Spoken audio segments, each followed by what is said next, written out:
अब fifth question की बात करें, ये क्वेश्चन नंबर फिफ्थ है 7.1 का। इसके अंदर दे रखा है कि line L is the bisect an angle A and B, angle 1 equal angle 2 के। जो यहाँ पे L लाइन है, ये जो लाइन है ये L लाइन है, ये क्या कर रही है, ये बाइसेक्ट कर रही है दो एंगलों को। एक तो एंगल A को बाइसेक्ट कर रही है और एक एंगल B को बाइसेक्ट कर रही है। और बाइसेक्ट का मतलब होता है कि किसी भी चीज़ के दो इक्वल हिस्से करना, दो बराबर पार्ट बनाना, दो बराबर हिस्से बनाना। वो साइड के भी हिस्से हो सकते हैं, वो एंगल के भी हिस्से हो सकते हैं। तो यहाँ पे जो एल लाइन है वो एंगल ए और एंगल बी को दो इक्वल पार्ट में बांट रही है। एंगलों की बात कर रहा हूँ मैं, यहाँ पे साइड की बात नहीं कर रहा हूँ। उसके बाद तो यहाँ से क्या चीज़ निकली हमारी, एंगल ए को बाइसेक्ट कर रही है, तो यहाँ से निकला कि एंगल 3 है वो एंगल 4 के इक्वल आ गया, क्योंकि बाइसेक्ट किया। तो एंगल ए जितना भी है हमारा वो 40 है, 80 है, 100 है। तो इसका मतलब ये हुआ कि इसका ये वाला पार्ट और ये वाला पार्ट दोनों इक्वल हो चुके हैं। उसके बाद उसने गिवन कर रखा है कि यहाँ पे जो एंगल 1 और एंगल 2 है वो दोनों इक्वल है। कैसे? क्योंकि दोनों 90 के हैं। ये गिवन कर रखा है कि ये 90 के है। हमने क्या चीज़ करनी है, हमने ये वाला जो ट्रायंगल है इसके कॉन्ग्रुएंट प्रूव करना है। और कॉन्ग्रुएंट प्रूव करने के लिए हम यदि इन दोनों ट्रायंगलों में से किसी भी एक ट्रायंगल की कोई भी तीन चीज़ें, 3 साइड, 3 एंगल, 2 एंगल एक साइड, 2 साइड एक एंगल, यदि प्रूव कर देते हैं तो हम बोल सकते हैं कि ये दोनों ट्रायंगल आपस में कॉन्ग्रुएंट है। मतलब कि ये हुआ कि कॉन्ग्रुएंट बोलने का मतलब कि इन दोनों ट्रायंगलों की सारी चीज़ें आपस में इक्वल है। और वही चीज़ हम लेके चलेंगे। यहाँ से जो triangle A P B congruent है ट्रायंगल ए क्यू बी, ये हमने प्रूव करना है। तो मैं प्रूव करने के लिए प्रूफ में मैं ये हटा के उसकी जगह एंड लगा दिया।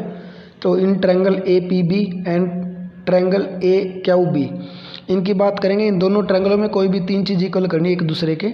तो एंगल 1 जो कि हमारा इस ट्रायंगल में आ रहा है और एंगल 2 जो कि हमारा इस ट्रायंगल में आ रहा है, दोनों 90 के इस 90 डिग्री। एक चीज़ हो गई हमारी, दो चीज़ पेंडिंग रहेगी क्योंकि एक चीज़ हम इक्वल कर चुके हैं। एंगल 3 एंगल 4 के इक्वल, ये मैं नहीं बोल रही है, उसने खुद बोला था कि जो एल लाइन है वो एंगल ए और बी को बाइसेक्ट करिए। तो यहाँ से एंगल 3 इक्वल हो गया एंगल 4 के।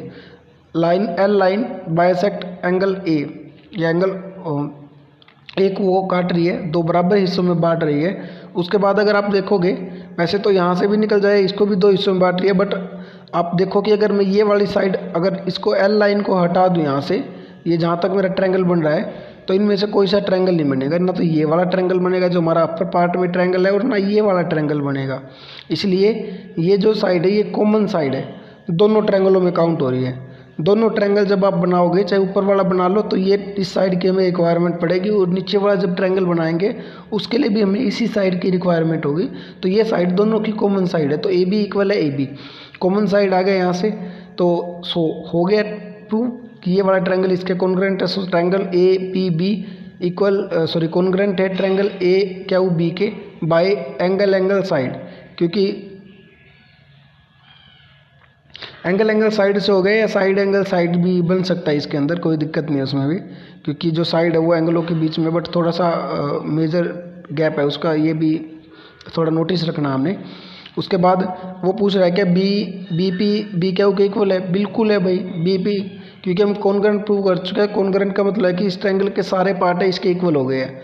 तो ये बी पी और बी क्यू है वो भी नहीं दोनों में से ही आ रहे हैं। तो इसलिए हम ये लगा सकते हैं कि by C P C T के जरिए हम बोल सकते हैं कि दोनों जो साइड है वो आपस में इक्वल है। Congruent part of congruent triangle, ये कॉन्ग्रुएंट पार्ट है कॉन्ग्रुएंट ट्रायंगलों के। और कॉन्ग्रुएंट ट्रायंगल वे ट्रायंगल जिनकी सारी साइडें, सारे जो एंगल है वो आपस में इक्वल होते हैं।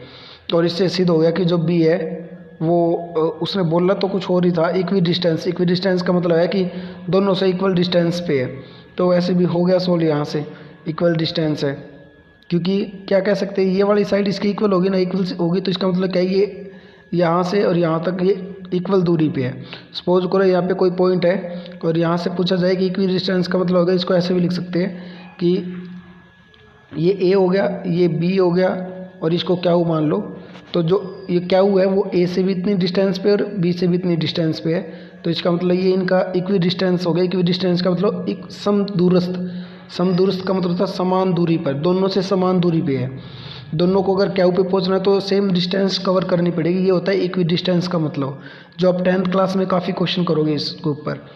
इस प्रकार से क्वेश्चन को सोल्व करना था। जय हिंद, जय भारत।